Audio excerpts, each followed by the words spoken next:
What's up, guys? Coach Dalton here for another episode of Litflix, and this is going to be a recap of the Great Gatsby chapters 1 through 3 with an analysis of the Valley of the Ashes. So you should be reading this after you have finished your reading for chapters 1 through 3. All right. If you're watching this early, go ahead and pause and finish your reading because it's going to ruin some of the reading for you. So I'm going to do a quick, and I mean really quick, recap of just what we've seen. All right. Lots more intricate pieces, but just to remind you what you've read. So we have our narrator, okay, this guy named Nick Carraway, who's kind of this bright-eyed, bushy-tailed young guy who has moved from Minnesota to New York. All right. And he has moved into a tiny little house on West Egg. All right. Which is this area where they say new money lives, meaning people who have just made their own money, a lot of which was made through crime during this time. On the other side of the river is East Egg, okay, which is the old money, another grand area to live in. People who have inherited their money, people like his cousin, Daisy Buchanan. So in chapter 1, Nick goes to have a meal with Daisy and her husband Tom at their mansion in East Egg. By the way, this is Jordan Baker, who you notice Tom and Daisy are trying to set Nick up with. All right, so Tom and Daisy, they have what we'll call an awkward meal altogether. Because we come to find out that Tom is cheating on Daisy with a woman named Myrtle. All right. And Myrtle is not shy, and she calls the house. All right. The phone is ringing during their meal, and it's really awkward. If you can't tell, Daisy knows who it is. Everybody knows who it is, but nobody will say it. It's almost like if they don't say it out loud, it's not real. All right. So Myrtle calls the house. Tom and Daisy get in a little bit of an argument. And this is where we see that quote that I showed you earlier, where Daisy hopes that her daughter will just grow up to be a fool. All right. And that is the quote that tells us that Daisy knows Tom is cheating. All right. But she chooses to be ignorant and be a quote unquote fool. All right. Now, Myrtle is married to a guy named George Wilson. Okay. Not this guy. All right. This guy, who is an owner of an auto body shop out in an area called the Valley of the Ashes, which is what we're going to look at pretty deeply here today. All right. And then in chapter 2 continues on where they all go and have a party. Myrtle, not her husband. And there's a lot of drinking, a lot of smoking, a lot of, canoodling, we'll say, all things that Nick is usually against, but he just decides to go along with it and not judge.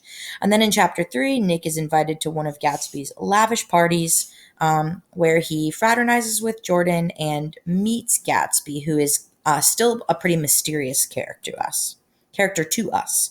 All right, so this is a picture from the movie of how they interpret the Valley of the Ashes.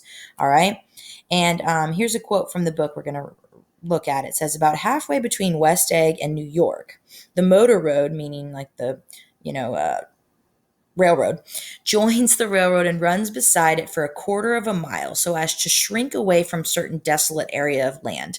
That piece of the quote is saying that the railroad doesn't run through the Valley of the Ashes very long because they don't want the rich to have to worry about the poor. All right, this is the Valley of the Ashes, a fantastic farm. All right, not actually a farm, right? Just a metaphor, where ashes grow like wheat into ridges and hills and grotesque gardens, where ashes take the forms of houses and chimneys and rising smoke, and finally, with a transcendent effort of men who move dimly and already crumbling through the powdery air. All right, so there's our description of the area in Nick's words. All right, what is the Valley of the Ashes?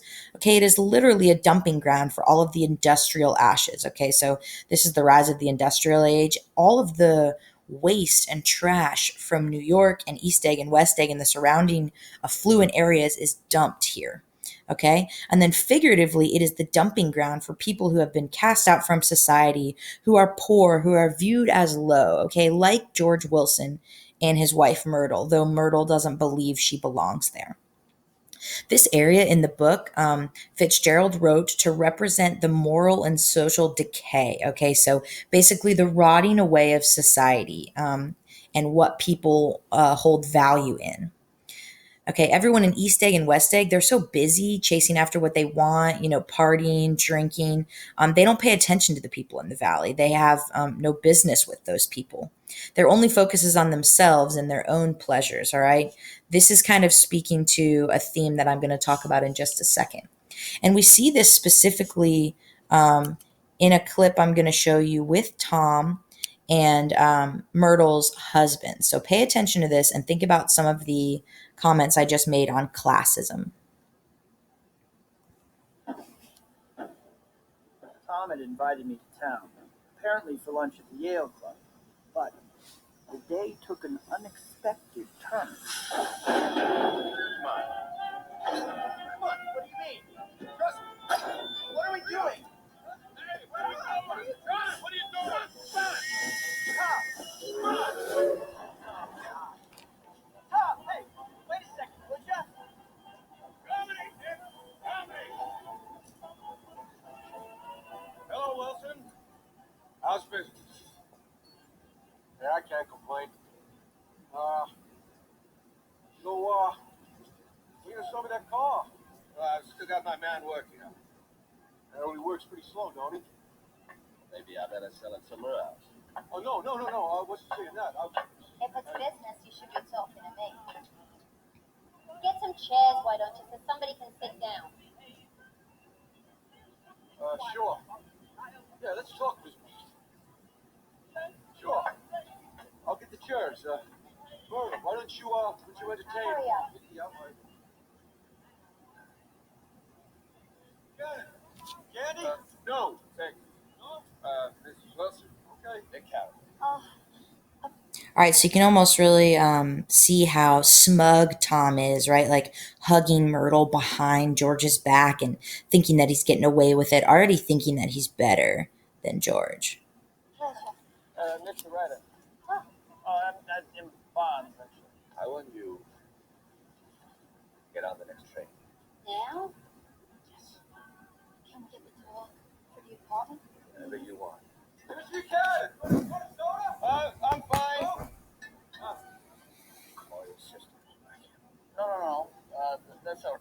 So you might have learned the term cuckold from Shakespeare, which is basically the man who is being cheated on, okay, behind his back. And they really show George like a cuckold here. He's just this sweet, kind of working class man. Here he is offering this like suited Tom, a soda in his little shop, probably can't even afford the sodas in his fridge. And they just really paint him as a normal guy. And it's definitely to draw sympathy for him. That's all right, thanks. Catherine said to be very good looking. I give you what and Really, I can't. Hey, going to embarrass Myrtle.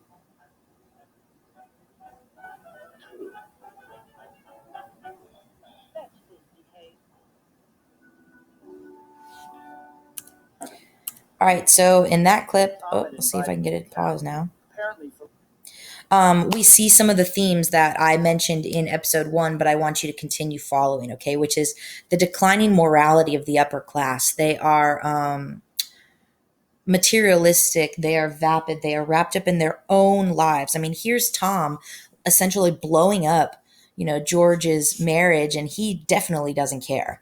That goes along with the idea of classism, right? The upper class appears to be immune to a lot of the problems and consequences that the lower class suffers from in this book, and we see it more and more as the story goes on. I don't want to say too much because I don't want to ruin it, but the rich prevail in this book, all right, which is kind of the opposite of what normally happens in stories. You hope that, the nice guy is going to finish first, but unfortunately, that's not the case. And then Nick remains a neutral narrator, okay, even though he hangs out with the rich. There was a quote that he said in chapter 1 that was really important. It gives us a good look into his psyche in terms of how he views himself, okay? So he says, "In my younger years, my father gave me some advice. Whenever you feel like criticizing anyone, just remember that all of the people in the world haven't had the advantages that you've had." So Nick grew up wealthy, he grew up with a lot of privilege, and he, unlike Tom and Daisy, recognizes that fact, and he doesn't feel like he's better than other people. So even though he spends a lot of time, like I said, with a lot of the wealthy, he dates Jordan Baker for a little bit, He's good friends with Gatsby. He doesn't feel entitled or better than this other group. The last thing I want to show you is actually this cool article that tells us what area in New York Fitzgerald based this concept of Valley of the Ashes on. So the theory is that he actually bases it on this area in Queens that's a real place. And I'm going to have the link to this article for you. I'm just going to show you some of the pictures. But basically, there's this area called Willets Point, and it's supposedly the inspiration for the Valley of the Ashes. And it's just 62 acres, what it says. Yeah, of auto repair shops and salvage yards. So they have some cool pictures here. Like he said, some of the trains pass by, but it's not really, it doesn't stop there for very long. So we saw in the movie, it just stopped there for a second. Let's see if I can get this to go forward. We see a couple pictures, okay, of people waiting there. So this is a customer. There's one more I want to show you. Shows you just kind of like all the salvage art. This was made by, or these pictures were taken by like a photographer, so they're kind of supposed to be artsy. So there's like a whole pile of the junk. All right, and you can see how the streets are in horrible shape and things like that. And so, like I said, I'm going to link this to the lesson for today, so you can go back and look at this. But supposedly based on a real area in New York, in Queens, and really important to the themes we see in our book. So go ahead and keep paying attention to that idea of classism, and we're going to see what happens with Tom and Myrtle and George and all these people who are just getting into some, we'll call it risky business here. Thanks for watching. If you have any questions, be sure to email me or set up a Zoom or come by my room. Talk to you soon.